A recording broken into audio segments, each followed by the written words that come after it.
They called her desperate. A woman scorned, humiliated before London society by the man who had promised her everything. But what no one knew was far worse than gossip. Annette Carter had until Christmas to find a husband, or her father's debts would force her into the arms of a man she feared. Then, on a winter night thick with shame and snow, she met him. A duke, a widower, a man as broken as she was, and what began as a performance for the world became something neither of them could control. What happens when two wounded hearts pretend to love, only to discover the pretense was never pretense at all? The winter of 1895 descended upon London with unusual cruelty. Snow fell in thick curtains over cobblestone streets, and the wind carried whispers colder than the frost clinging to window panes.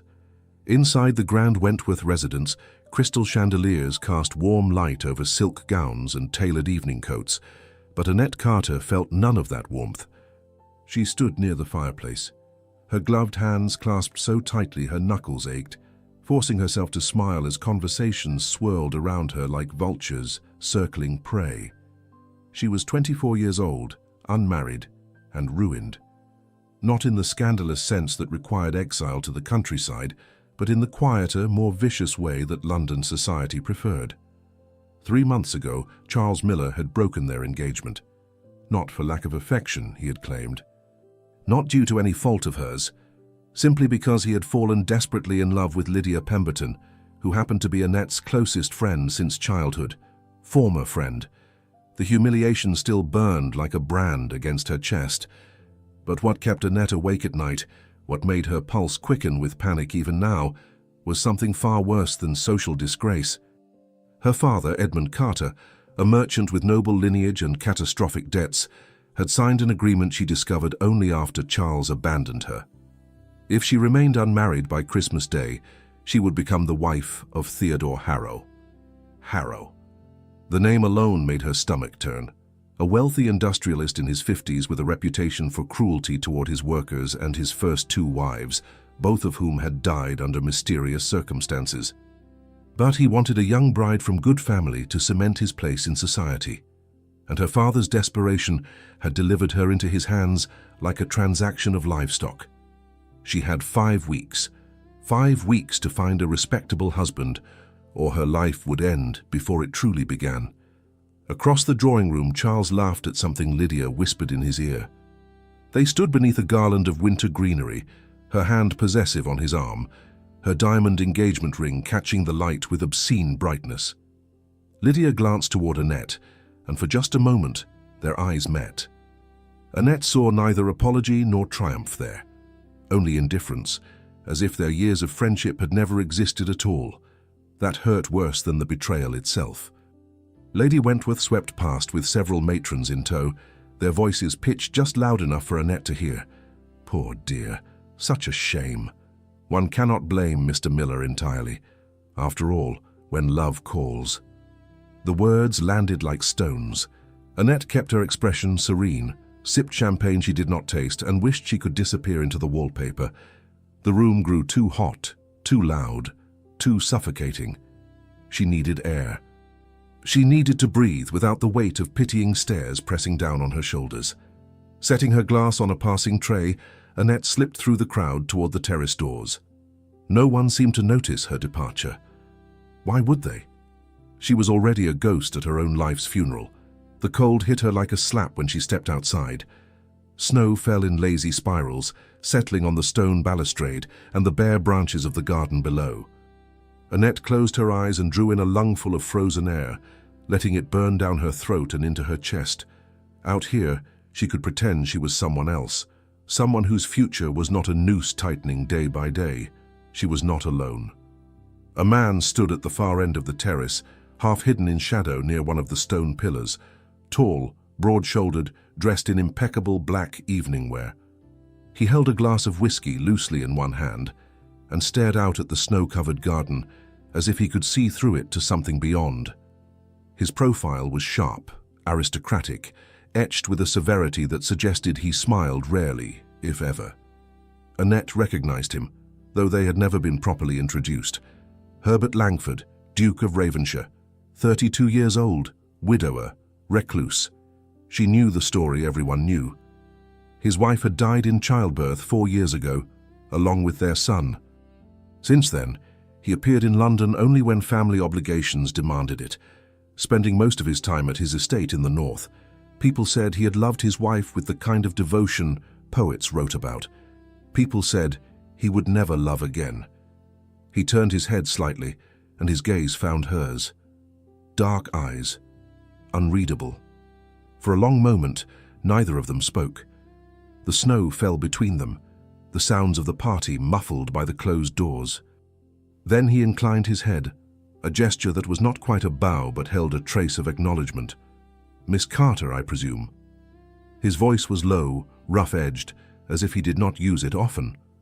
Annette returned the gesture with a small curtsy. "Your Grace." "Escaping the circus as well?" She almost smiled.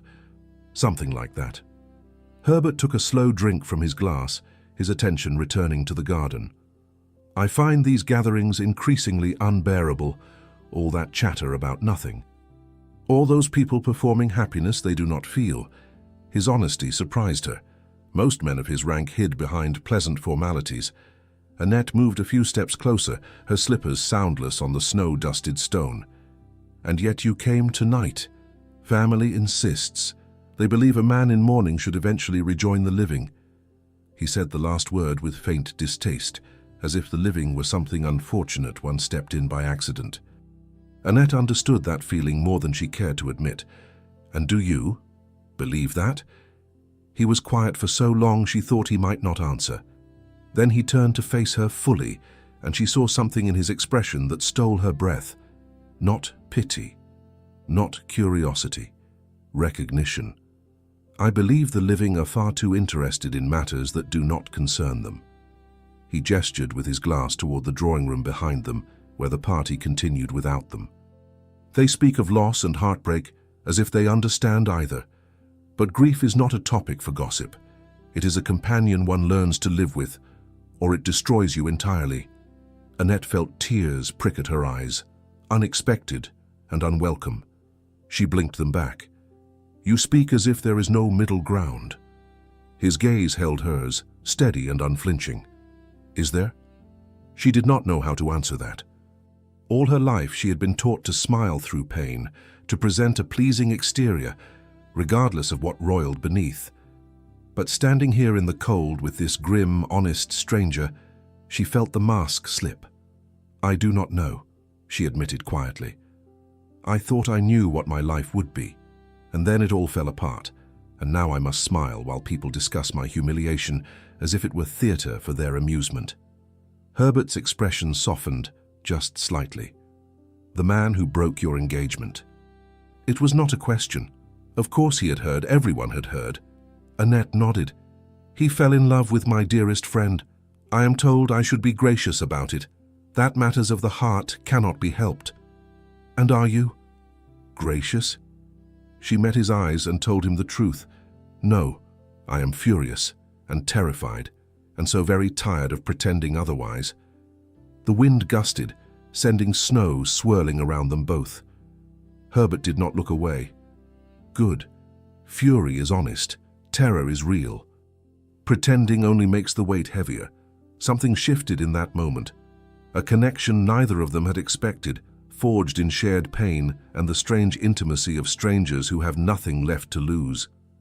Annette felt it settle into her bones, warm despite the cold. They stood together in silence as the snow continued to fall, two broken people sharing the same bitter night, unaware that this meeting would unravel everything they thought they knew about survival, about protection, about the cost of letting someone see the wounds they carried. Inside, the party laughed and danced. Outside, two hearts began, without knowing it, the slow and dangerous work of healing. 3 days after the Wentworth gathering, Annette found herself at yet another social obligation.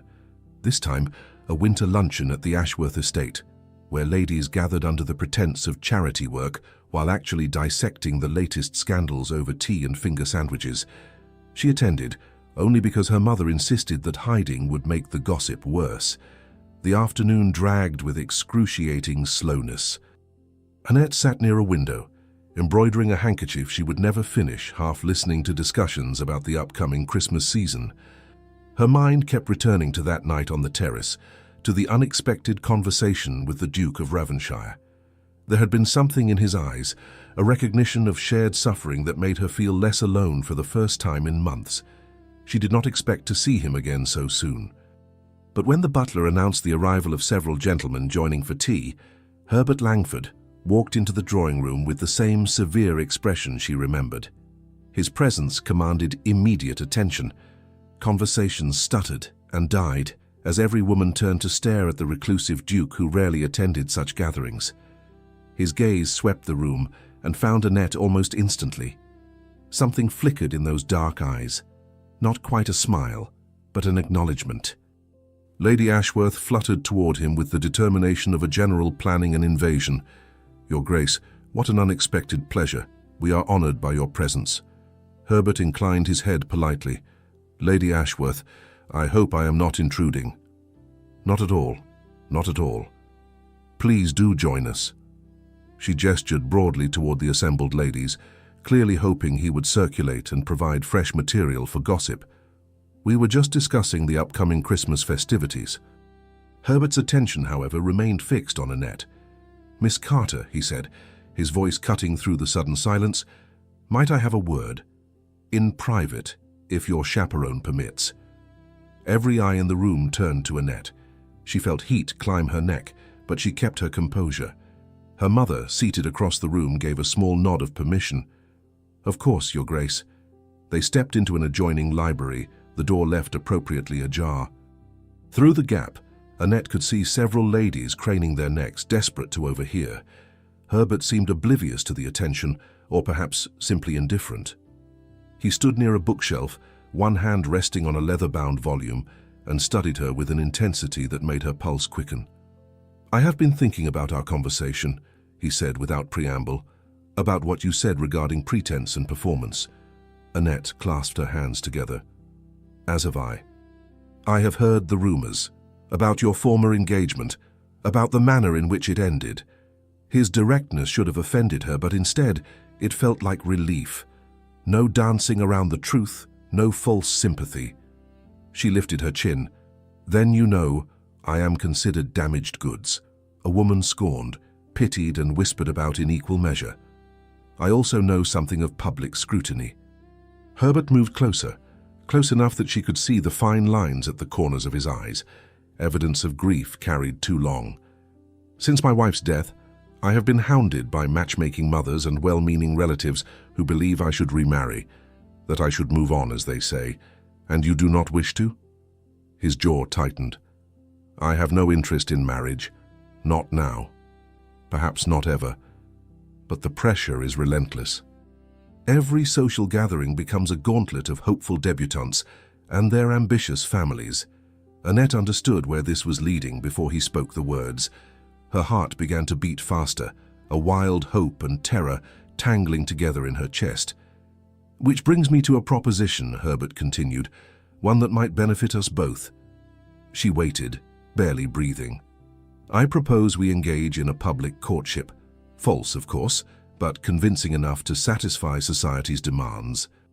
He spoke as if discussing a business arrangement, clinical and precise. "For me, it would provide a shield against unwanted attention. For you, it would silence the gossip and restore your standing. We would attend events together through the Christmas season, appear properly enamored and then part amicably after the New Year." The offer hung between them, both lifeline and lie. Annette's mind raced. This could work. If she appeared to be courted by a duke, Charles and Lydia's betrayal would seem insignificant. The whispers would transform from pity to envy. And most importantly, if she could convince Harrow that she was spoken for, that a duke had claimed her, perhaps her father could break the agreement without financial ruin. But there was risk. If anyone discovered the deception, the scandal would destroy what little remained of her reputation. And there was another danger, one she barely acknowledged even to herself. The way Herbert looked at her, the quiet understanding in his voice, the shared pain that connected them. This arrangement might be false, but the feelings it could awaken might not be. What would the terms be? She asked, surprised by the steadiness in her voice. Herbert stepped closer still. We would be honest with each other in private. No pretense between us, only when others are watching. We would attend social functions together, behave as a couple forming an attachment. And when the season ends, we part as friends, with our respective freedoms intact. And if one of us wishes to end it sooner, then it ends. No questions, no obligations beyond basic courtesy. Annette studied his face, searching for any sign of ulterior motive. She found only exhaustion and a desperate need to be left alone by a world that would not allow it. She understood that need intimately. "There is one thing you should know," she said carefully, weighing each word. "My situation is more complicated than mere gossip. There are circumstances that make a public courtship particularly valuable to me. Circumstances I am not at liberty to discuss." Something shifted in Herbert's expression. Wariness, perhaps, or recognition that they both carried secrets heavier than social embarrassment. He did not press for details, and she felt gratitude for that restraint. "We all have our private burdens, Miss Carter. I am proposing a solution to a public problem. What drives your acceptance is your concern, not mine." The arrangement was mercenary, calculated, and deeply dishonest. It was also the best chance Annette had to avoid marriage to Theodore Harrow without destroying her father entirely. She thought of those cold eyes, that cruel mouth, the rumors of what happened behind closed doors in his household. She extended her hand. "I accept your proposal, Your Grace." Herbert took her hand, his grip firm and warm even through their gloves. "Then we have an accord." He held her gaze for a moment longer than necessary, and Annette felt something dangerous flutter in her chest. "Shall we return to the drawing room and begin our performance?" They walked back together, and the moment they entered, the room erupted in barely suppressed excitement. Herbert guided her to a settee with the solicitousness of an attentive suitor. He sat beside her, closer than propriety strictly allowed, and engaged her in conversation about literature and travel, while every woman present watched with undisguised fascination. Annette played her part perfectly, laughing at his dry observations, leaning slightly toward him, allowing her eyes to linger on his face. It should have felt false, calculated. Instead, it felt frighteningly natural. When they finally took their leave, Herbert offered to escort Annette and her mother home in his carriage. As they rode through the snowy streets, Annette stared out the window and wondered what she had just set in motion. Beside her, Herbert sat in silence, his expression unreadable. But his hand rested on the seat between them, fingers spread as if reaching for something just out of grasp. Neither of them realized that what had begun as performance was already becoming something far more dangerous, something neither calculation nor caution could contain. The following week transformed Annette's life in ways she had not anticipated. Herbert began calling at the Carter residence with a regularity that sent the household into frenzied preparation each time his carriage appeared on their street. The servants polished silver that already gleamed, her mother fretted over tea service, and her father observed the proceedings with an expression caught between relief and suspicion. Edmund Carter was no fool. He recognized an opportunity when it presented itself, but he also recognized that dukes did not typically court merchants' daughters, no matter how respectable their lineage. Still, he asked no uncomfortable questions, perhaps because he feared the answers. On the third visit, Annette found herself alone with Herbert in the drawing room, her mother stationed in the adjoining parlor, as propriety demanded. The door remained open, but the angle afforded them a measure of privacy. Herbert sat across from her, a cup of tea balanced on his knee, looking distinctly uncomfortable with the delicate china. "We should coordinate our appearances," he said, "all business. The Ashworth Winter Ball is in 10 days. The Wentworth Christmas soiree follows 3 days later, and my cousin is hosting a New Year celebration that would serve our purposes well." Annette retrieved a small calendar from the writing desk. "Let me note these down." She moved to sit beside him on the settee, close enough to share the calendar between them. As she leaned forward to write, her shoulder brushed his arm. Neither of them pulled away. "The Winter Ball will be our most public appearance," Herbert continued, his voice slightly rougher than before. "Society will be watching closely. We should arrive together, dance at least twice, and appear thoroughly enamored. Thoroughly enamored. Annette tested the words, found them both terrifying and thrilling. And between these events, should we maintain contact? Herbert glanced toward the parlor where her mother sat pretending to read. If we are seen together regularly, the courtship appears more genuine. Perhaps I could call on you several afternoons each week. We could take walks when weather permits, attend the theater, a schedule of false affection, planned like military maneuvers. Yet as Herbert spoke, his gaze kept drifting to her face, lingering on details a man engaged in pure performance would not notice, the curve of her jaw, the way afternoon light caught in her dark hair, the small crease that formed between her brows when she concentrated on writing. "May I ask you something?" Annette set down her pen and turned to face him fully. "Why did you really approach me with this arrangement? There must be other women who could serve the same purpose." Herbert was quiet for a long moment, his fingers tightening around his teacup. "Because that night on the terrace, you were the first person in 4 years to speak to me as if I were still human. Not a tragic figure to be pitied, not a title to be pursued, just a man tired of performing grief for an audience." The honesty in his words struck her like a physical blow. "And you saw the same in me," she said softly. "Someone exhausted by pretense." "Yes." The single word carried the weight of a confession. They sat in silence, the space between them charged with understanding that ran deeper than their calculated arrangement. From the parlor came the soft sound of pages turning, a reminder that they were not truly alone. "Tell me about your estate," Annette said, deliberately shifting to safer ground. "You mentioned spending most of your time in the north." Herbert's expression softened almost imperceptibly. "Ravenshire is isolated. The nearest town is 6 miles away. The land is harsh, the winters brutal. Most people find it unbearably bleak. But you do not? I find it honest. The wind does not pretend to be gentle.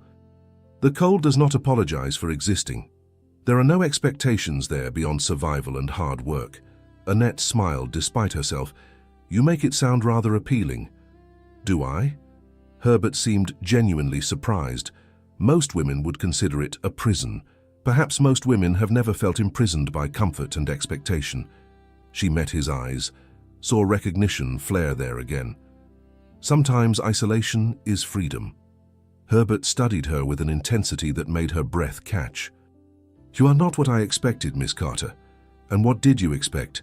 Someone desperate enough to agree to this arrangement without asking questions. Someone easily managed and dismissed when the time came." Annette raised an eyebrow. "I am beginning to suspect you chose very poorly for that purpose, Your Grace."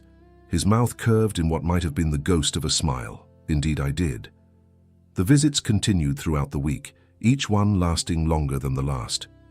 Herbert brought books from his library, surprising Annette with volumes on philosophy and history that ladies were rarely offered. They discussed everything from politics to poetry, discovering shared opinions on suffrage and social reform that would scandalize their peers. During one particularly animated debate about land management, Herbert leaned back and observed, "You should have been permitted an education beyond music and watercolors." Annette felt warmth spread through her chest at the casual acknowledgement of her intelligence. "My father believes educated women make difficult wives."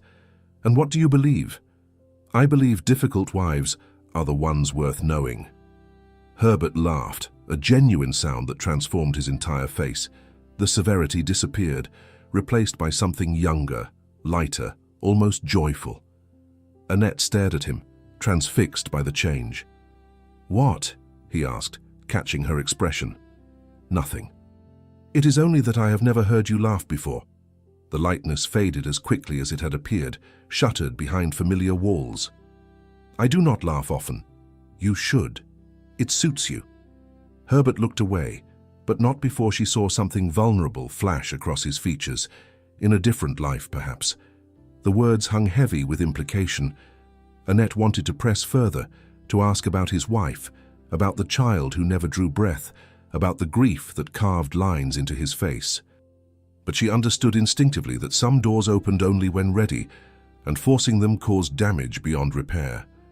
Instead, She reached out and touched his hand where it rested on the arm of the settee. Just a brief contact, her fingers barely grazing his knuckles, but the effect was electric. Herbert's breath hitched audibly. His eyes found hers, dark and startled and hungry, in a way that had nothing to do with their arrangement. "Thank you," she said quietly, "for these afternoons. For treating me as if I have thoughts worth hearing." Herbert turned his hand palm up beneath hers, a gesture that felt monumental in its intimacy. "The pleasure is mine, Miss Carter. More than you know." From the parlor, her mother cleared her throat meaningfully. The spell broke. Annette withdrew her hand, Herbert straightened his posture, and they returned to discussing the weather with forced casualness. But when Herbert took his leave an hour later, he held Annette's gaze a moment too long as he bowed over her hand. Something had shifted between them, some invisible line crossed that neither had intended to breach. As his carriage disappeared down the street, Annette pressed her palm to her chest and felt her heart racing beneath her corset. This was supposed to be an arrangement, a temporary solution to separate problems. But somewhere between calculated visits and honest conversations, between shared books and unexpected laughter, she had begun to look forward to seeing him with an eagerness that had nothing to do with social salvation. And that, she realized with dawning terror, was the most dangerous thing of all. Behind her, her father emerged from his study. "The Duke seems quite taken with you," he observed, his voice carefully neutral. Annette forced herself to smile. "We enjoy each other's company." "Say that you do not lose this opportunity, Annette. Our family's future may well depend upon it." The words struck like ice water. Her father knew nothing of their arrangement, nothing of the performance they staged. He saw only what they wanted him to see. A duke courting his daughter, a potential marriage that could erase debts and restore honor. But what Annette saw, what kept her awake that night staring at her ceiling, was Herbert's face when he laughed. The way his eyes softened when he looked at her, the warmth of his hand beneath hers. She was falling, and there would be no soft landing when the arrangement ended. The Ashworth winter ball arrived with the fanfare of fresh snowfall and the glitter of 1,000 candles reflected in crystal. Annette stood before her mirror as her lady's maid fastened the last button on a gown of deep sapphire silk that brought out the blue in her eyes. The dress was daring by her usual standards, the neckline lower, the waist more defined, the fabric chosen specifically to make an impression. Tonight she would be seen on the arm of a duke. Tonight the whispers would change from pity to envy. But beneath the calculated performance, her hands trembled as she fastened her mother's pearls around her throat. In the past week, something had shifted between her and Herbert. The easy conversations, the shared laughter, the way he looked at her when he thought she was not watching. It felt real in a way that terrified her. The carriage ride to the Ashworth estate passed in tense silence. Her parents sat across from her, her mother radiating approval, her father wearing an expression of grim hope. They saw salvation in Herbert's courtship. They could not know it was built on lies. When they arrived, Herbert was waiting in the entrance hall. He wore formal evening dress, black tailcoat and white waistcoat, his cravat tied with mathematical precision, but it was his face that stole her breath. He looked at her the way a starving man might look at a feast, with an intensity that had nothing to do with performance. "Miss Carter." He bowed over her hand, his thumb brushing across her knuckles in a gesture too intimate to be accidental.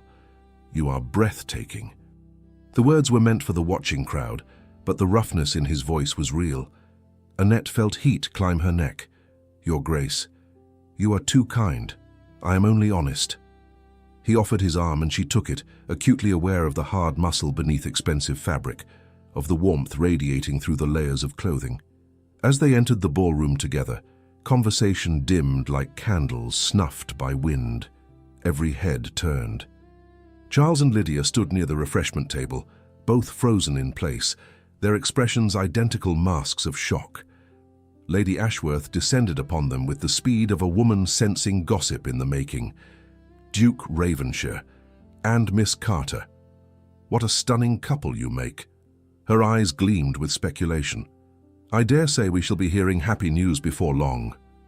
Herbert's hand tightened fractionally on Annette's arm. "We are simply enjoying each other's company, Lady Ashworth." Though I confess, enjoyment seems inadequate to describe the pleasure Miss Carter brings me.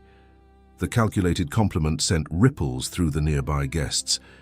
Annette felt dozens of eyes assessing her with new calculation. She was no longer the pitied woman scorned. She was the woman who had captured the attention of London's most elusive duke. The orchestra began tuning their instruments. Herbert leaned close, his breath warm against her ear. The first waltz is ours. Are you prepared for this? Annette met his eyes and saw her own fear reflected there. The waltz was still considered scandalous in conservative circles, requiring partners to hold each other closer than any other dance. It would cement their courtship in the minds of everyone present. "I am," she whispered. Herbert led her to the center of the floor as other couples assembled around them. His right hand settled at her waist, firm and possessive. Her left hand rested on his shoulder. They clasped hands, and the contact sent electricity racing up her arm. The music began. Herbert moved with surprising grace for such a large man, guiding her through the steps with confidence that made following effortless. They swept across the polished floor, the room blurring around them until there was only the music, the movement, and the man who held her as if she were something precious. "You dance beautifully," Herbert murmured, his eyes never leaving her face. "As do you." "I did not expect it. There is much about me you do not yet know."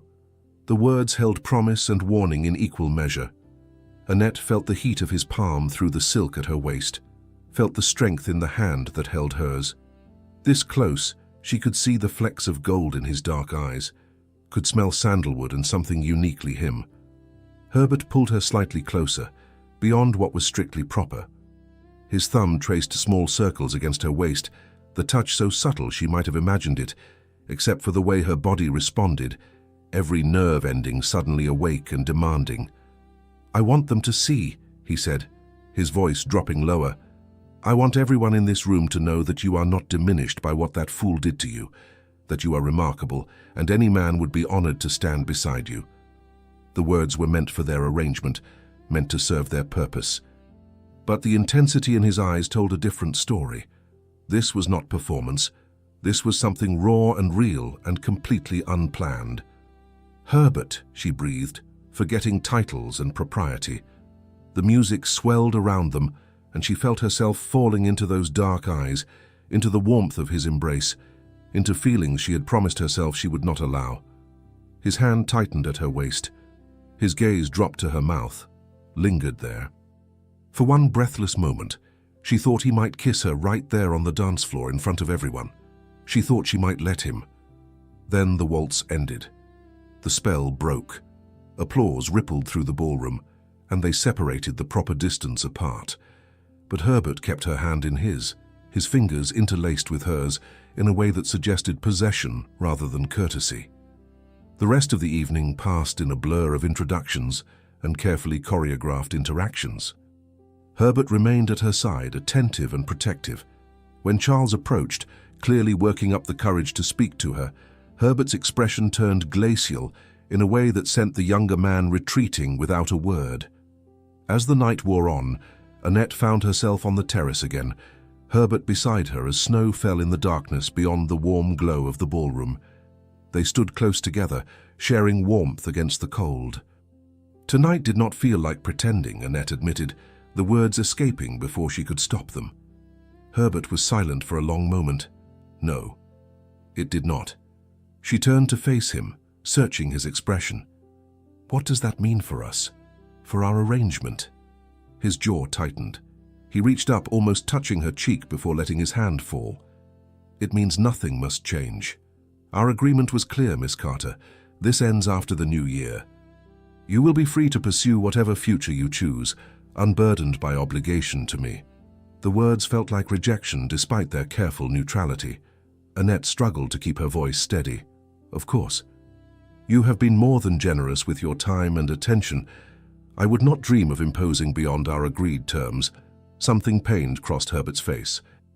"Annette, But whatever he meant to say was interrupted by her mother calling from the doorway, reminding them of propriety and late hours. The moment shattered like glass. During the carriage ride home, Annette stared out at the snow-covered streets, and felt tears burn behind her eyes.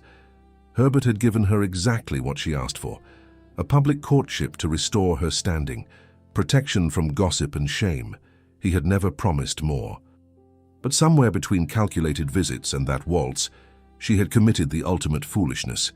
She had fallen in love with him, completely, irrevocably, hopelessly, and in 3 weeks, when their arrangement ended, she would have to smile and let him walk away. She would have to marry Theodore Harrow unless a miracle occurred, and the only miracle she wanted was the one thing Herbert had made clear he could not give her: his heart. That night, Annette lay awake watching moonlight paint silver patterns on her ceiling, her body still remembering the warmth of Herbert's hand at her waist, her heart breaking for a future that would never be. In his own bed across the city, Herbert stared into darkness and fought against the truth he could no longer deny. He was falling in love with Annette Carter, and that terrified him more than any ballroom, any gossip, any pressure from family ever could, because love meant vulnerability. Love meant risk. Love meant possibly losing someone again the way he had lost everything before, and he did not know if he was strong enough to survive that pain a second time. The week following the Ashworth ball became a series of moments that felt stolen from time itself. Herbert and Annette attended the theatre on Tuesday evening, sitting in his private box where shadows and velvet curtains offered intimacy despite the crowd below. When the lead actor delivered a melodramatic death scene with unnecessary flourish, Herbert leaned close to her ear. "I have seen more convincing performances from my stable master after too much brandy." Annette pressed her gloved hand to her mouth, shoulders shaking with suppressed laughter. The couple in the adjacent box turned to stare, clearly scandalized that anyone would find humor during such a tragic moment. Herbert caught her eye and raised one eyebrow, which only made it worse. By the time intermission arrived, Annette's sides ached, and her cheeks hurt from smiling. "You are terrible," she accused him as they stood in the corridor, accepting champagne from a passing waiter. "I am honest. There is a difference." Herbert's eyes crinkled at the corners, something she was beginning to recognize as his version of genuine amusement. "Besides, your laughter is worth any amount of disapproval from strangers." The compliment landed with unexpected weight. Annette looked up at him, seeing past the severe exterior to the man beneath who had forgotten how to find joy until recently, until her. On Thursday, they attended a small soirée at the Wentworth residence. Charles and Lydia were notably absent, having apparently decided that discretion was wiser than confrontation. But the other guests watched Herbert and Annette with undisguised fascination, whispering behind fans and gloved hands. Herbert seemed oblivious to the attention. He stayed at Annette's side throughout the evening, his hand occasionally finding the small of her back, in a gesture that appeared protective but felt possessive. When an elderly marquess cornered her with tedious conversation about his hunting dogs, Herbert rescued her with smooth efficiency, guiding her toward the refreshment table with an apologetic smile that fooled no one.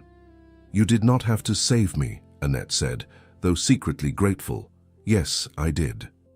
Another moment of hearing about his prize hound's digestive troubles, and I would have been forced to commit a social catastrophe. Such as... Herbert's expression turned wicked, honestly telling him that no one cares about his dog's bowel movements. Annette choked on her lemonade. Herbert patted her back with exaggerated concern, but his eyes danced with mischief. Several matrons gasped at the impropriety of him touching her so familiarly in public. They arrived at the refreshment table, and Herbert procured a small plate of delicacies. He selected a chocolate truffle and held it out to her. Their fingers brushed as she took it, and the simple contact sent warmth coursing through her veins. The afternoons were even more dangerous. Herbert began visiting the Carter residence almost daily, and the drawing room became their sanctuary. He brought books from his extensive library, first editions and rare volumes that he placed in her hands as if offering treasures. One rainy afternoon, they sat together on the settee, a volume of Wordsworth open between them. Annette read aloud while Herbert listened, his eyes closed, his expression peaceful in a way she had never seen before. "You have a beautiful voice," he said when she paused. "When I am at Ravenshire, I think I shall hear you reading in the empty rooms." The words were casual, but they carried an ache that made Annette's throat tighten. After the new year, he would return to his isolated estate, and she would remain in London to face whatever future her father's debts had purchased for her. The arrangement would end. They would part ways. Unless she told him the truth about Harrow, unless she asked for more than their agreement promised. But fear kept her silent. Fear that he would feel obligated rather than choose her freely. Fear that she would become another burden he carried out of duty rather than desire. "Tell me something," Herbert said, opening his eyes and turning to face her fully. "If you could live anywhere, do anything, what would you choose?" The question surprised her. Annette set down the book and considered. "I would travel, not as a tourist on a grand tour, but really travel. I would learn languages, study different cultures, write about what I discovered." Her voice grew passionate as the fantasy took shape. "I would attend university lectures, debate with scholars, maybe even publish papers under a pen name since women are not taken seriously in academic circles." Herbert watched her with an expression she could not decipher. "And marriage? Children? The traditional expectations?" Annette met his gaze directly. "I want those things too, but I want them with someone who sees me as a partner, not a possession. Someone who encourages my mind as well as appreciating my appearance. Someone who would not be threatened by a wife with opinions and ambitions. Someone like me," Herbert said quietly. The words hung between them, heavy with implication. Annette's heart hammered against her ribs. "Is that what you're saying?" Herbert reached out and tucked a loose strand of hair behind her ear, his fingers lingering against her cheek. His thumb traced the line of her jaw with a tenderness that made her breath catch. "I'm saying that you deserve everything you just described, and more, but not with you." She forced herself to say it, to name the thing they were both avoiding. His hand fell away. His expression shuttered closed. "Annette, I cannot offer you what you deserve. I am broken in ways that do not heal. The best I can give you is this temporary reprieve, this handful of weeks where you can remember what it feels like to be valued." The rejection stung, even though she had known it was coming. "You are hiding," she said, anger sparking through her hurt. "You hide behind your grief, behind your isolation, behind these walls you have built. You accuse me of wearing masks, but yours is thicker than mine ever was." Herbert stood abruptly, pacing to the window. His shoulders were rigid, his hands clenched at his sides. "You do not understand what you are asking, then explain it to me." Annette rose and crossed to him, refusing to let him retreat. "Tell me why a man who laughs at terrible theatre and rescues me from boring marquises and reads poetry with such tenderness cannot imagine a future beyond loneliness." He spun to face her, and the anguish in his eyes nearly broke her. "Because everyone I love dies. Annette, my wife, my child. And I cannot survive losing someone again, do you understand? I cannot. So you choose to live half a life? To deny yourself any possibility of happiness because it might end in pain? Better half a life than no life at all, which is what I would be if I lost you too." The confession hung in the air between them, raw and devastating.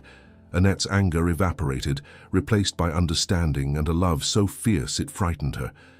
She stepped closer, close enough to feel the heat radiating from his body, close enough to see the war raging behind his eyes. "Herbert." Her voice was barely a whisper. "I am already here. You are already losing me when our arrangement ends.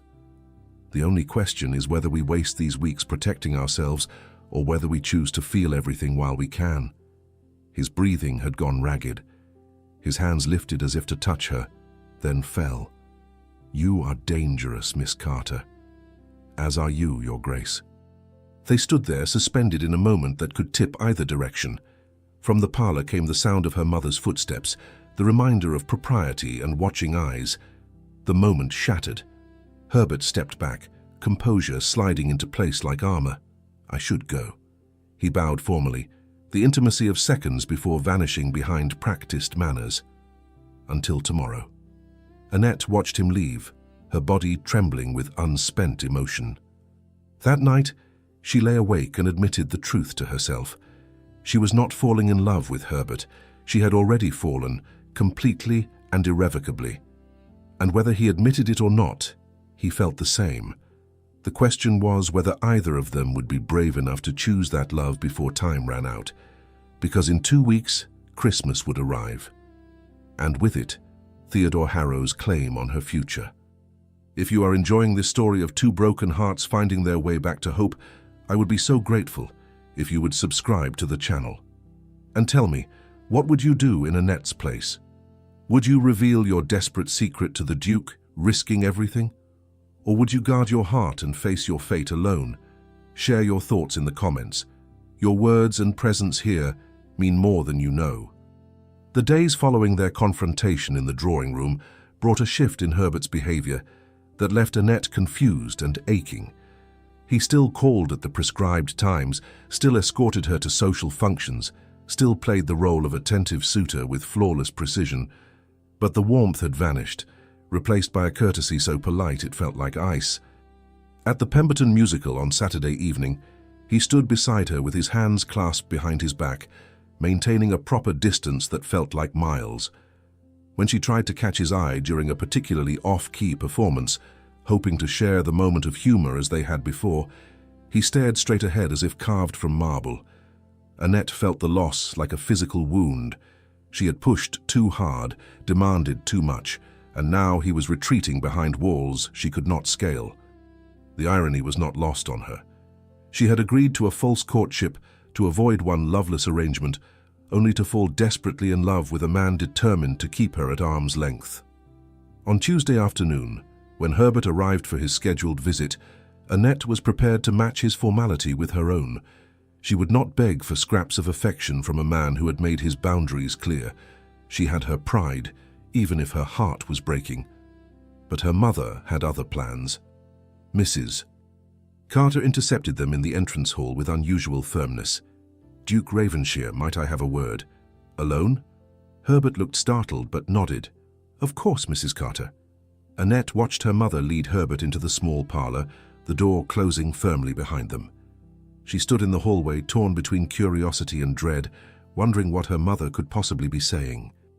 Inside the parlor, Eleanor Carter faced the Duke with the steel spine of a woman who had navigated society's treacherous waters for decades. She gestured to a chair, but remained standing herself, a subtle power play that did not escape Herbert's notice. "I will be direct, Your Grace, since directness seems to be your preferred mode of communication. You are hurting my daughter." Herbert's composure cracked slightly. "Mrs. Carter, I assure you I have behaved with complete propriety." "Oh, propriety." Eleanor waved a dismissive hand. "I am not speaking of your behavior in public. I am speaking of the way you look at her when you think no one is watching, the way your voice changes when you say her name, and then the way you pull back as if proximity to happiness might burn you." Herbert stood, clearly uncomfortable with the confrontation. "Our arrangement is temporary. Miss Carter understands this." "Does she? Or does she understand that you are a man so terrified of living that you would rather exist in shadows than risk feeling the sun again?" Eleanor's voice softened. "I know loss, Your Grace. I lost 2 children before Annette was born. I understand the fear that comes with loving something so precious it could destroy you if taken away." Herbert's jaw tightened. "Then you understand why I cannot—" "I understand why you are afraid.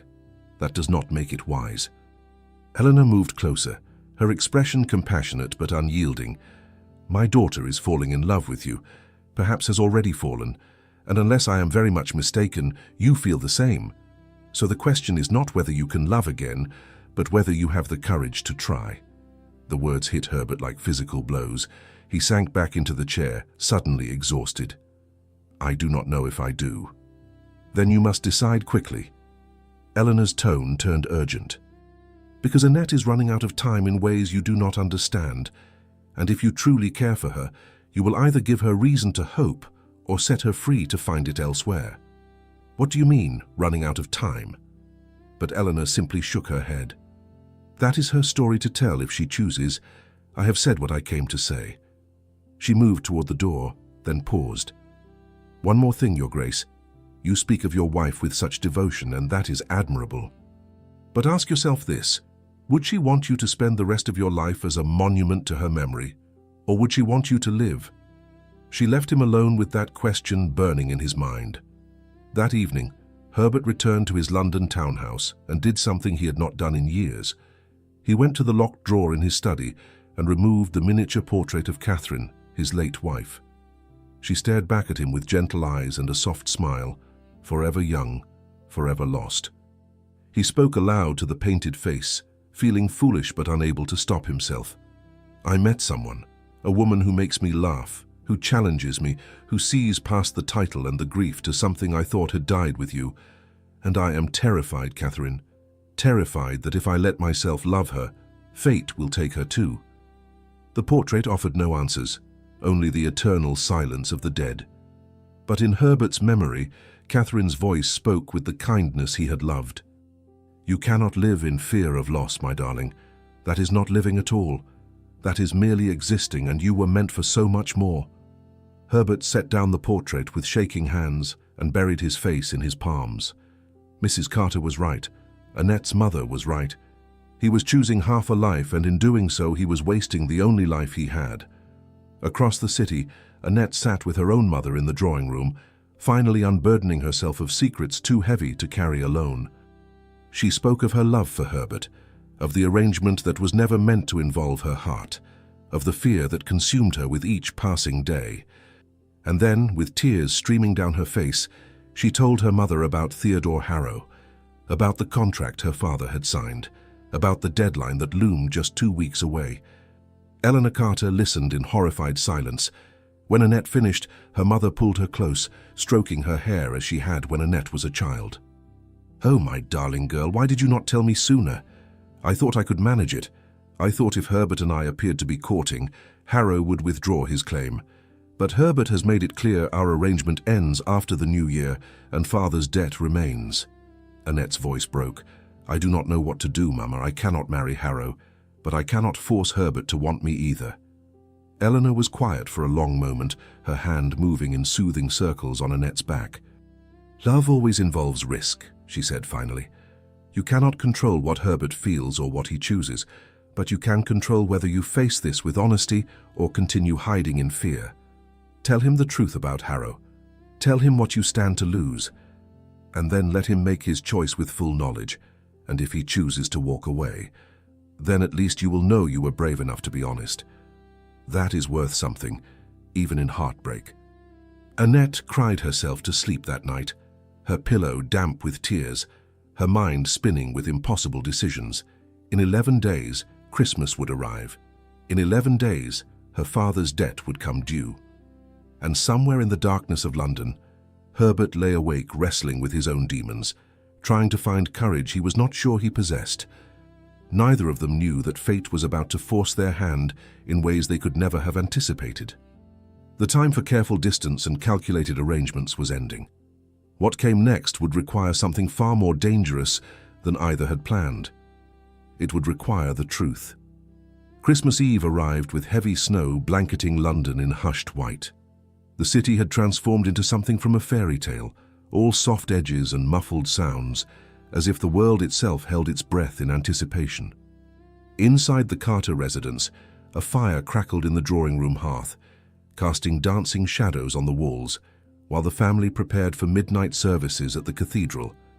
Annette stood by the window, watching snowflakes drift past the glass, her reflection ghostly and uncertain. Tomorrow was Christmas. Tomorrow, her father's debt to Theodore Harrow would come due unless a miracle occurred. She had not seen Herbert in 3 days, not since their last strained visit, where he had maintained that terrible politeness that hurt more than anger ever could. She had resigned herself to her fate. Tomorrow, she would tell her father she could not marry Harrow regardless of the consequences. They would lose everything, but she would rather face poverty with dignity than spend her life in the grip of a cruel man. Some prices were simply too high to pay. The knock at the door startled her from her thoughts. Raised voices in the entrance hall, her mother's surprised exclamation. And then the butler appeared in the doorway, his expression caught between scandal and excitement. "Miss Carter, the Duke of Ravenshire requests an immediate audience with you. He says it cannot wait." Annette's heart lurched against her ribs. She smoothed her skirts with trembling hands, nodded permission and watched Herbert stride into the room as if walking into battle. His greatcoat was dusted with snow, his dark hair disheveled, his eyes burning with an intensity that stole her breath. The butler discreetly withdrew, leaving the door appropriately ajar. Through the gap, Annette could see her parents hovering in the hall, pretending not to listen while clearly hanging on every word. "Your Grace," Annette managed, her voice steadier than she felt. "This is unexpected." Herbert moved to stand before the fireplace, his back to the flames, his hands clenched at his sides. "I could not wait another moment. These past 3 days have been torture. I have paced my study until the carpet is worn thin, arguing with myself with the memory of my wife, with every rational thought that tells me to protect myself." Annette waited, afraid to speak, afraid to hope. "Your mother came to see me," Herbert continued. "She said things that have haunted me, about courage and living rather than merely existing. And she was right." He took a step toward Annette, his expression raw with emotion. "I have been a coward, Annette. I have hidden behind grief for so long I forgot what it felt like to truly live. Until you." Her name on his lips, spoken with such tenderness, nearly undid her. Herbert crossed the remaining distance between them, stopping just close enough that she could feel the heat radiating from his body, smell the scent of snow and sandalwood that clung to his coat. "You made me laugh again. You challenged me, infuriated me, made me feel things I swore I would never feel again. And it terrified me." His voice dropped lower, rougher. "It still terrifies me. The thought of losing you, of opening my heart only to have it destroyed again." "Then why are you here?" Annette whispered. "Because the thought of living without you terrifies me more." Herbert reached up and cradled her face between his palms, his thumbs tracing the line of her cheekbones with infinite gentleness. "Because I realized that you were right. I'm already losing you when our arrangement ends. The pain is inevitable. The only choice is whether I face it with the memory of having truly loved you, or with the regret of being too afraid to try." Tears spilled down Annette's cheeks. "Herbert, Let me finish, please." His eyes searched hers with desperate intensity. "I love you, Annette Carter. I love your intelligence, your courage, your fierce heart. I love the way you laugh at terrible theater and argue about philosophy, and look at me as if I am more than my grief. I love you, and I am done pretending otherwise." The confession hung in the air between them, precious and terrifying. Annette reached up and covered his hands with hers, holding them against her face. "I love you too. I have loved you almost from the beginning, though I tried desperately not to." Herbert's breath came out in a shuddering exhale. "Then, marry me. Not as part of our arrangement, not to satisfy society or protect your reputation. Marry me because you want to spend your life beside a difficult, damaged man who will love you with everything he has left." Annette's tears came faster now, joy and relief and terror mixing together.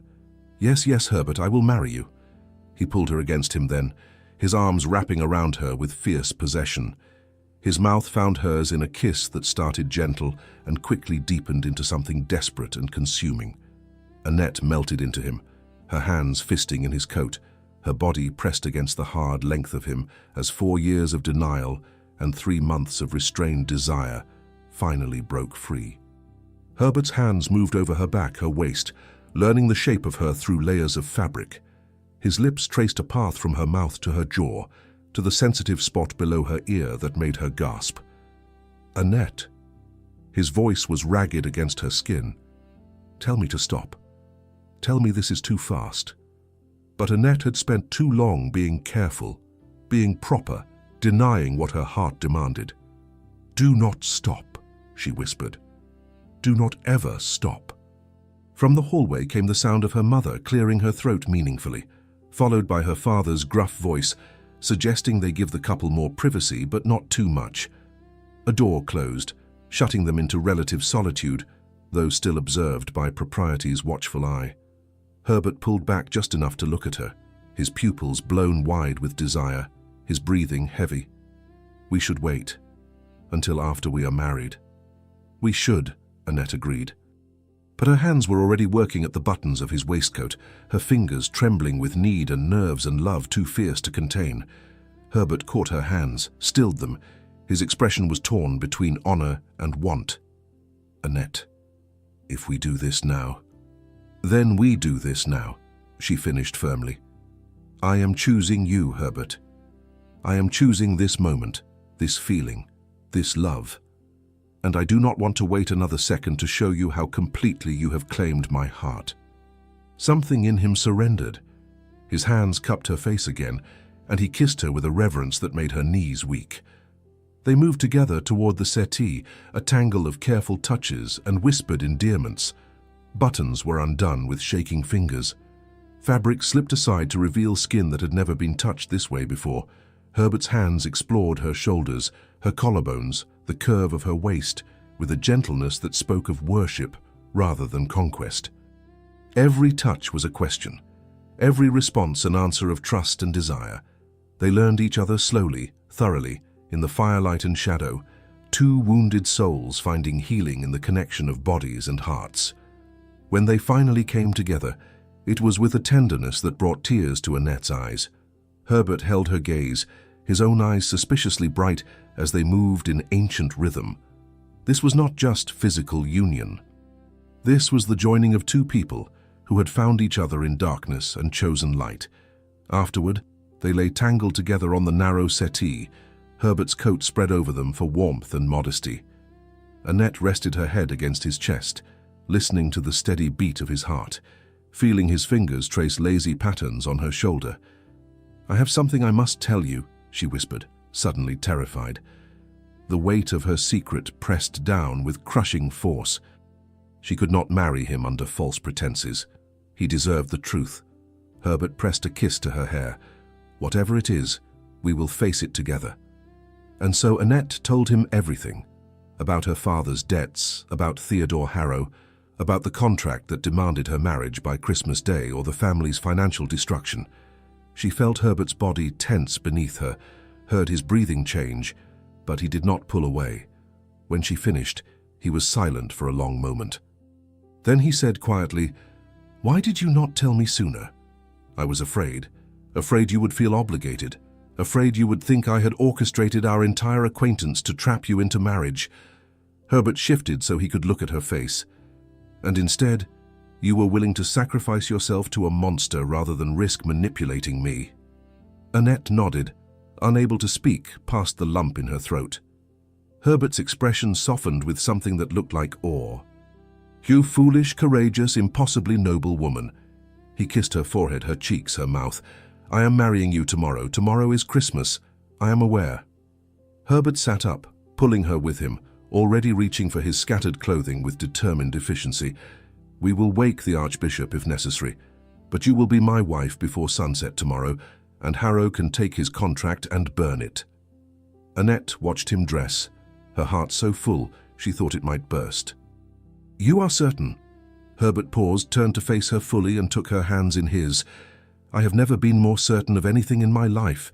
You are mine, Annette Carter, and I am yours, and nothing, not debt, nor contract, nor fear, nor death itself, will take you from me." She believed him. As the bells of London began tolling the arrival of Christmas, two people who had been broken by loss and betrayal held each other in the firelight and discovered that sometimes healing comes when you least expect it, and sometimes love is worth every risk. Christmas morning dawned cold and bright, the snow-covered city sparkling under pale winter sun. Annette woke in her own bed with the memory of the previous night burning through her like fever, Herbert's hands on her skin, his voice whispering her name, the promise he had made to marry her before sunset. She pressed her fingers to her lips, still swollen from his kisses, and felt equal parts joy and terror. He knew everything now. The debt, the contract, the desperate timeline that had driven her to accept his original proposal, and he had not fled. Instead, he had declared his intention to marry her immediately, to stand between her and Theodore Harrow like a wall of steel and aristocratic privilege. But morning brought clarity that passion had obscured. What if Herbert regretted his promise in daylight? What if he realized he had been manipulated by circumstance despite her intentions?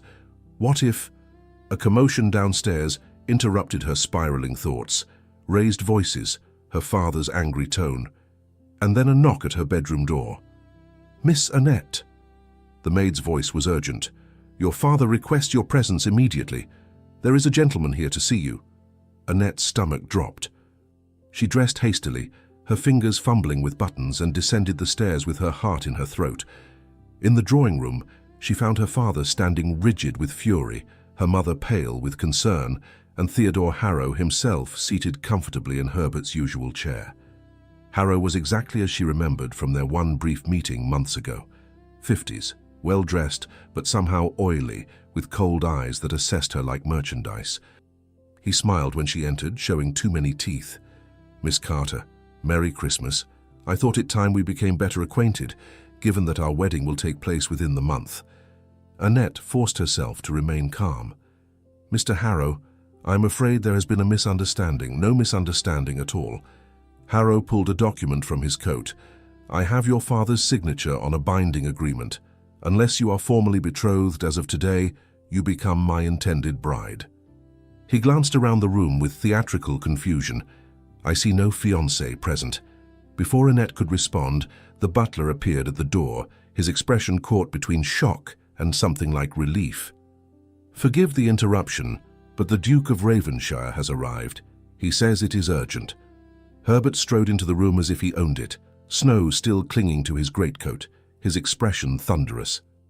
His gaze swept over the scene, taking in Harrow's presence, Annette's pale face, her father's fury.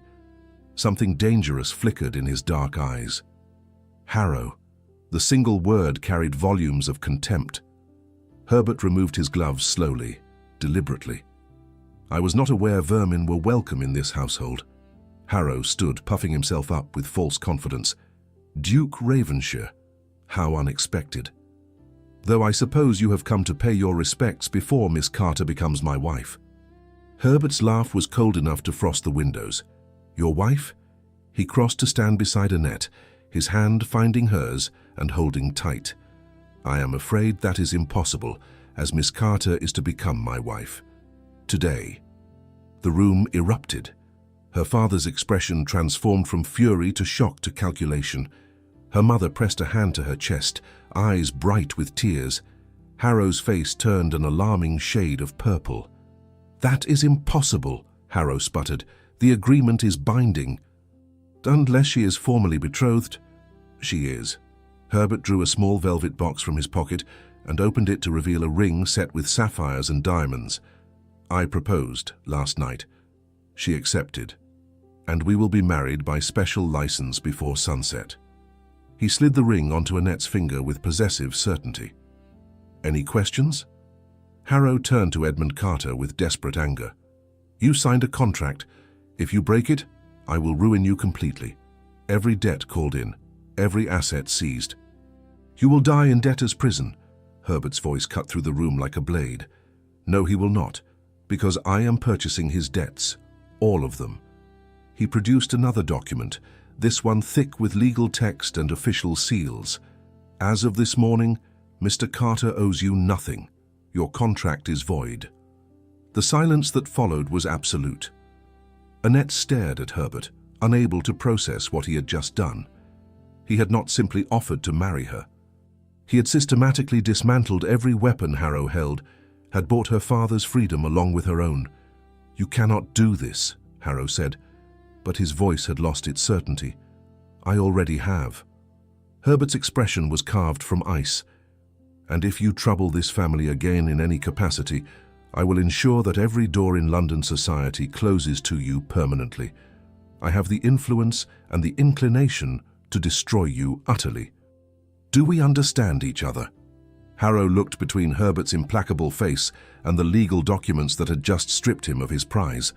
For a moment, Annette thought he might try to fight. Then something in him crumpled. He snatched his hat and stormed from the room without another word.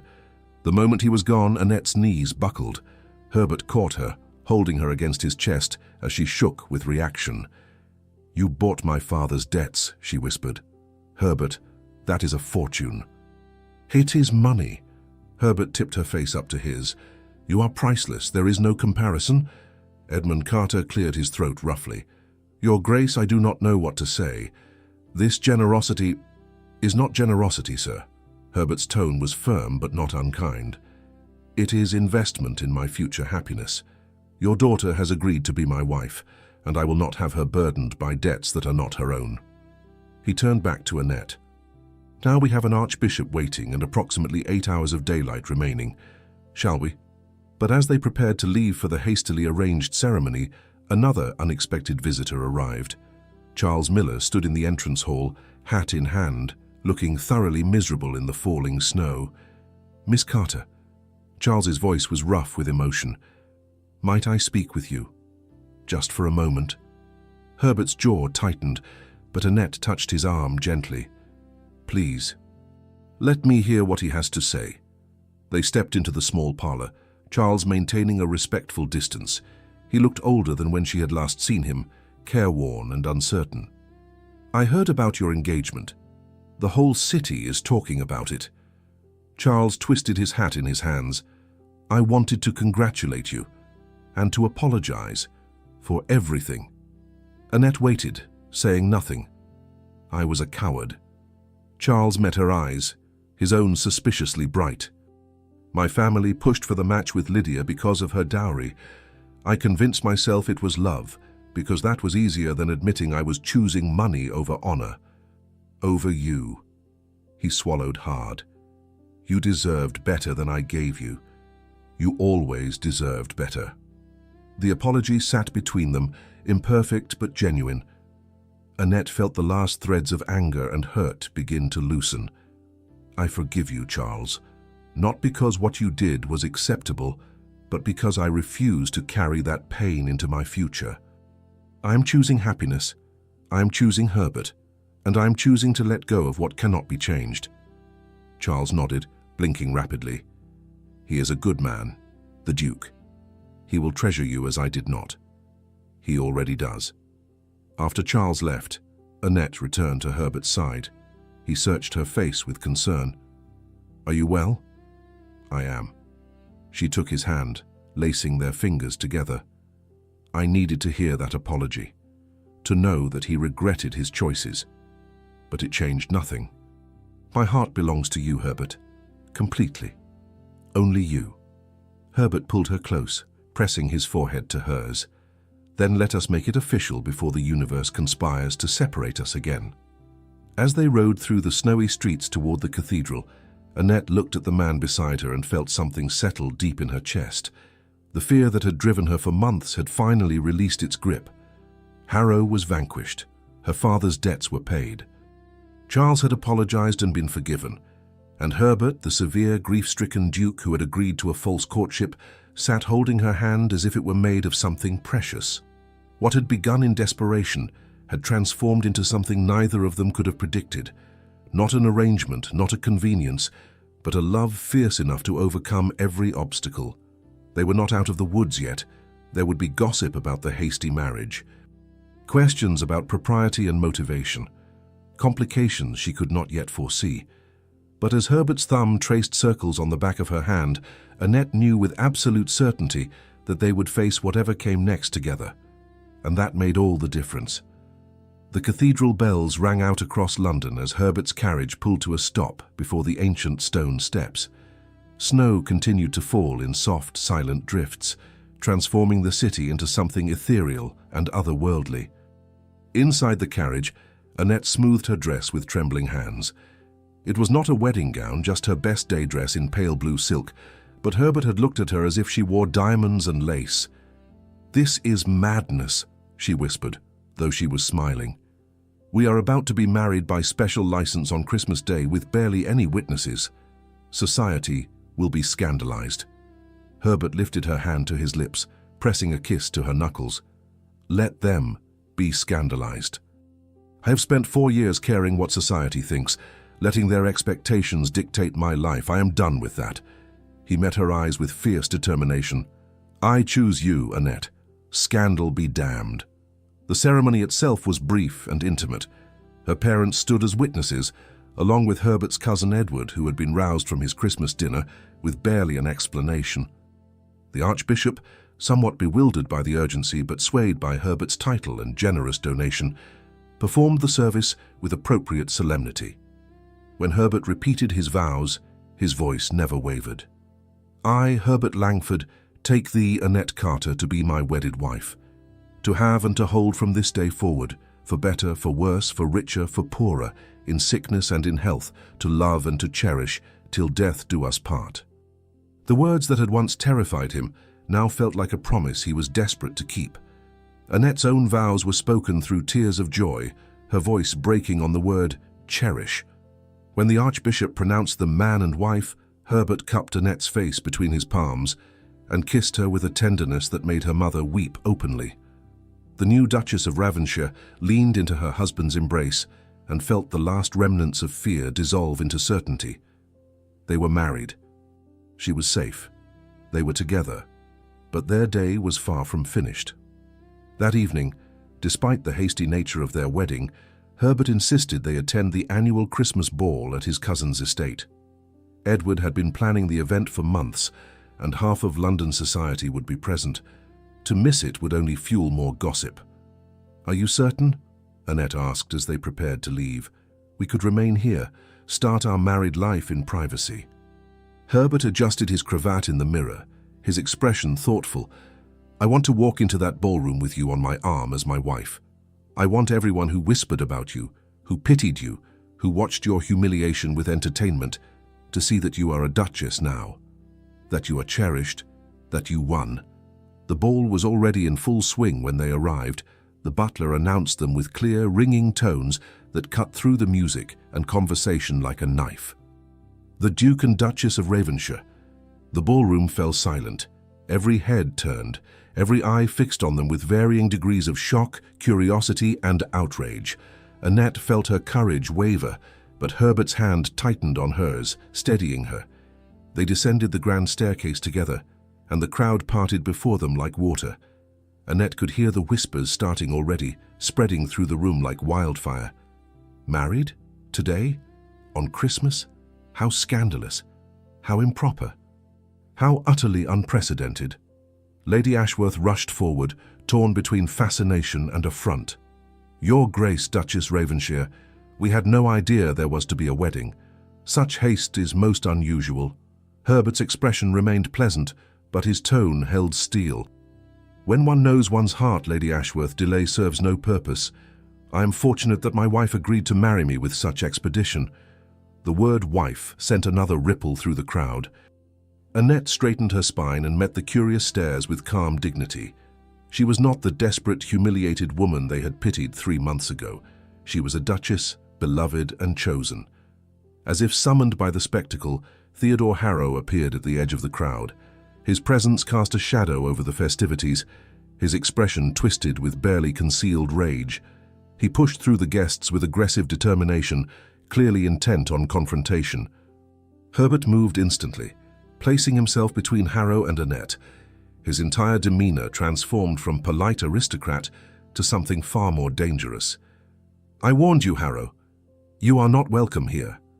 Harrow's face flushed an ugly red. "You think you can steal what belongs to me? Purchase your way out of a binding contract? I will see you both ruined for this. Nothing belonged to you." Herbert's voice dropped lower, more menacing. "And if you value what remains of your reputation, you will leave this place immediately and never speak my wife's name again."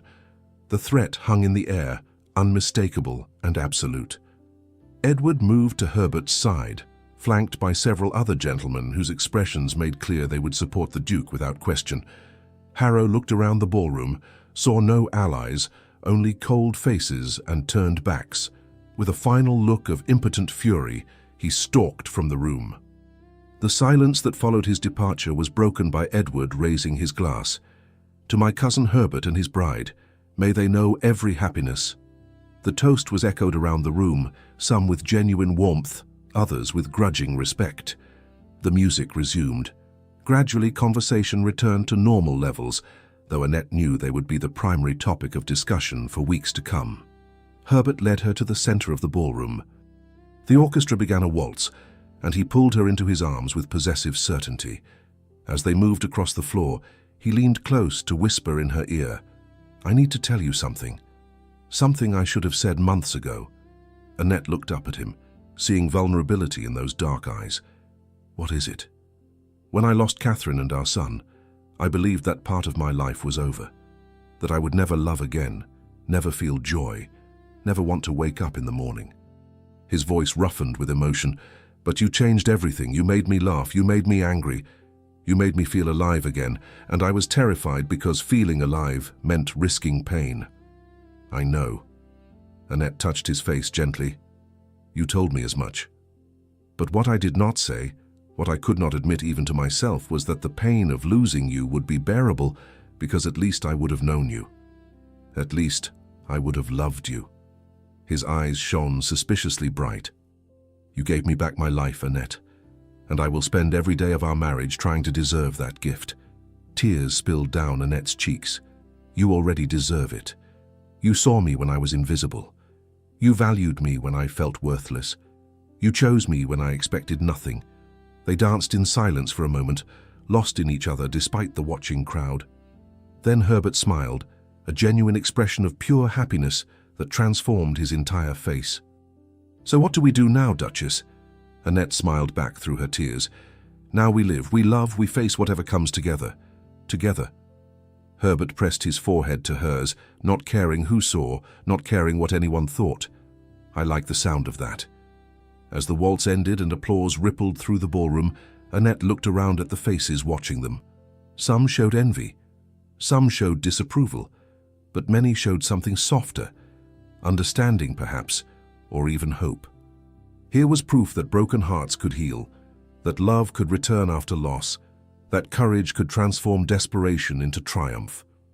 Edmund Carter stood with his wife near the refreshments, his expression no longer heavy with debt and shame, but lightened by relief and gratitude. He had almost sacrificed his daughter to save himself, but Herbert's intervention had freed them both. Across the room, Annette caught a glimpse of Charles and Lydia standing together. Charles met her eyes briefly, nodded with what looked like genuine happiness for her, then turned his attention back to his own wife. That chapter was closed, forgiven, if not forgotten. Herbert guided Annette toward a quieter corner of the ballroom, where they could stand together without performance. He kept her hand in his thumb tracing circles on her palm in a gesture that had become familiar and beloved. "Thank you," she said softly, "for everything, for saving me from Harrow, for choosing me despite your fears, for giving me a future I never dared to imagine." Herbert shook his head. "You saved yourself, Annette. You faced scandal with dignity. You protected your family with courage. You agreed to a false arrangement, not knowing it would become real. All I did was recognize what you are worth and refuse to let you go." She stood on her toes and kissed him softly, sweetly, in full view of London society. And when she pulled back, Herbert was smiling again, that rare and precious smile that belonged only to her. As the clock chimed midnight and Christmas gave way to the first hours of their marriage, Herbert and Annette stood together in that glittering ballroom and knew with absolute certainty that what had begun in desperation and fear had transformed into something neither of them could have predicted. Not an arrangement, not a rescue, but a partnership built on honesty, respect, and a love fierce enough to overcome every obstacle. And that, they both understood, was only the beginning. 3 years had passed since that Christmas wedding, and London had found new scandals to occupy its collective attention. The hasty marriage of the Duke of Ravenshire to a merchant's daughter had become simply another love story, told and retold until the edges smoothed into something resembling fairy tale. But for Herbert and Annette, the reality was far richer than any story. They had married again in June, a proper ceremony with all the pomp and circumstance that society demanded. Annette wore ivory silk and carried roses from the Ravenshire gardens. Herbert stood at the altar and wept openly when she appeared, caring nothing for masculine stoicism or aristocratic reserve. Their second wedding was for the world. Their first had been for themselves. After the festivities ended, they had travelled north to Ravenshire Estate, and Annette had fallen completely in love with the harsh, beautiful landscape Herbert called home. The wind that howled across the moors, the dramatic cliffs dropping to angry seas, the stone castle that stood defiant against every storm. It was wild and unforgiving and absolutely perfect. She had thrown herself into learning estate management, shocking the steward, by actually wanting to understand crop rotation and tenant welfare. Herbert had given her free rein, delighted by her intelligence and passion. Together, they had implemented reforms that improved conditions for their workers while increasing productivity. The tenants, initially suspicious of a London lady, had come to respect and even love their duchess. Annette had also pursued her own education with Herbert's complete support. He had hired tutors in languages and history, had opened his extensive library to her complete access, and had engaged in passionate debates that lasted late into the night. She had begun writing essays on social reform under a masculine pseudonym, and several had been published in respected journals. Herbert kept everyone in his desk drawer, reading them with undisguised pride. Their marriage was not perfect. They argued fiercely about everything from politics to which horse to purchase. Herbert still struggled with dark moods when grief ambushed him unexpectedly. Annette sometimes woke from nightmares about Theodore Harrow, even though the man had left England entirely, last heard to have relocated to America. But they had learned to weather these storms together. Herbert no longer retreated into isolated silence when pain struck. Annette no longer hid her fears behind practiced smiles. They had built something stronger than romance. They had built partnership. And then, 14 months after their wedding, Annette had discovered she was with child. Herbert's reaction had been immediate terror. The memory of losing Catherine in childbirth haunted him with visceral intensity. He had paced their bedroom for hours, his face pale, his hands shaking. "I cannot lose you." His voice had broken. "Annette, I cannot survive losing you." She had taken his face between her hands, forcing him to meet her eyes. "Then we must choose not to live in fear of what might happen. We must choose to trust that we will face whatever comes together. Are we not stronger than fear, Herbert?" He had held her that night as if she might disappear, and in the morning he had made a decision. They would hire the best physicians money could buy. They would spare no expense on her care. And he would be present for every step of this journey, not hiding from fear but confronting it with courage. The pregnancy had been difficult. Annette suffered terrible sickness in the early months, then swelling and fatigue toward the end. Herbert had been with her through all of it, reading to her when she could not sleep, holding her hair when she was ill, massaging her aching feet with his own hands, despite the scandalized gasps of servants. The labor had lasted 18 hours. Herbert had refused to leave the room, sitting beside her bed holding her hand, his face carved with fear and determination. When their son finally arrived, screaming with healthy fury, Herbert had wept harder than Annette. They named him William, after Herbert's father. The baby had his mother's blue eyes and his father's dark hair, and Herbert held him with the careful awe of a man given a second chance at fatherhood. Watching Herbert with their son had broken and healed Annette's heart simultaneously. He was gentle, attentive, openly affectionate in ways that shocked visiting nobility. He sang to William, walked the floors with him at night, changed his nappies without complaint. The severe duke who had hidden behind grief for years had transformed into a father who laughed easily and loved without reservation. Now, on another Christmas Eve, they were back in London for the winter season.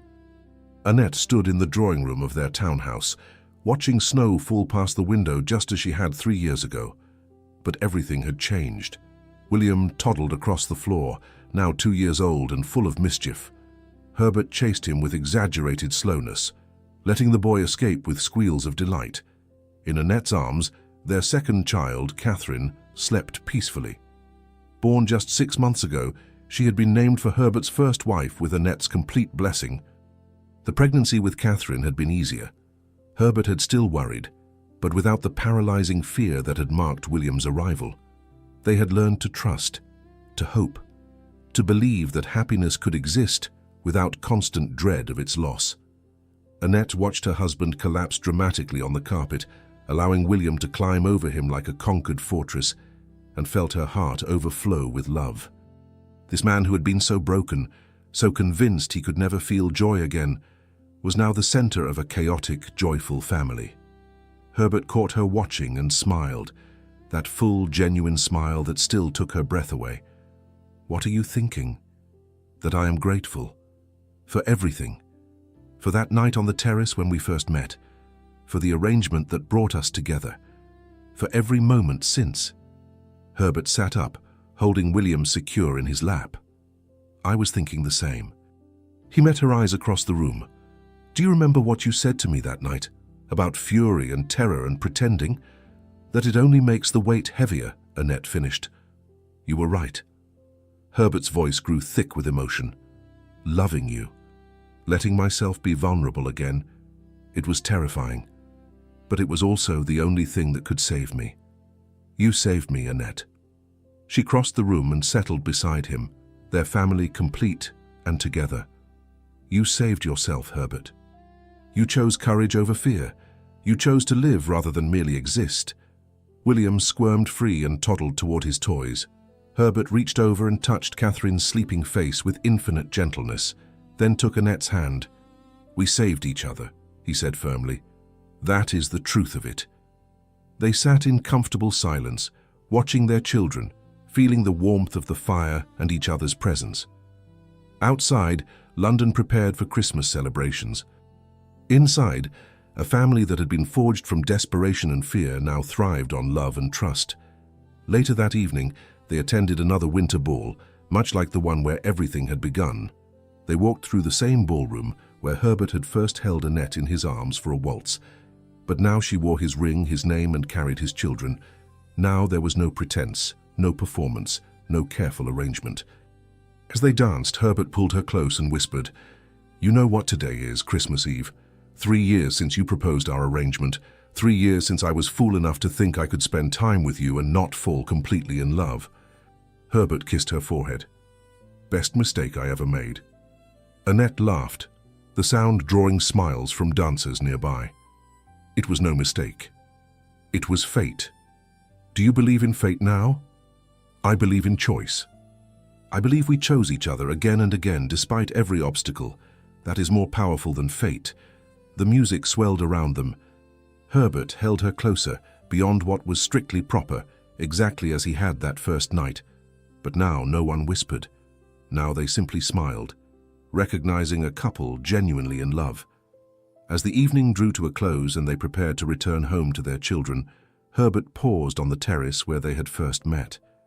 Snow fell softly around them, just as it had 3 years ago. "I love you, Annette Langford, more than I thought it possible to love anyone." Annette wrapped her arms around her husband and kissed him deeply, tasting snowflakes and promise. "I love you too. Always." They stood together in the falling snow, two people who had been broken by loss and betrayal, but had found the courage to trust again. What had begun as desperate need had transformed into something neither could have imagined. Not just love, but healing. Not just marriage, but partnership. Not just survival, but a life worth living. And as the bells of London chimed midnight, marking the arrival of another Christmas, Herbert and Annette walked into their future hand in hand, knowing that whatever challenges awaited, they would face them together. Because sometimes the greatest love stories begin not with perfection, but with two wounded people choosing to be brave enough to try again. Love, Annette discovered, was not the absence of fear, but the courage to choose connection despite it. What began in desperation ended in grace. What started as performance became the most authentic love either had known. A reminder that sometimes our greatest fears lead us exactly where we need to be. If this story touched your heart, please leave a like and subscribe to the channel for more stories of hope and second chances. I would love to know, where in the world are you listening from tonight?